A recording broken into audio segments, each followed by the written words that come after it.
ju jeni në listën e Partisë Socialiste, as në të hapur, as në të mbyllur, se kjo nuk ka rëndësi, sepse aty do jetë emri i gjithë secilit dhe gjithë eksperienca, gjithë kontributi do vlerësohet nga qytetarët dhe kjo është një mënyrë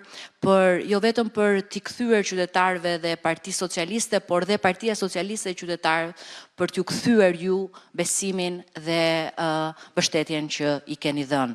Për përbërjen e kësaj skuadre, që është një kombinim shumë i mirë i eksperiencës të gjithë deputetëve të kësaj legjislature, kolegëve të mi, kolegëve tanë që janë këtu dhe unë nuk do i përmend një nga një, me frikën se mos harroj ndonjë e më pas që deri është më i madh se sa qari i përmendjes.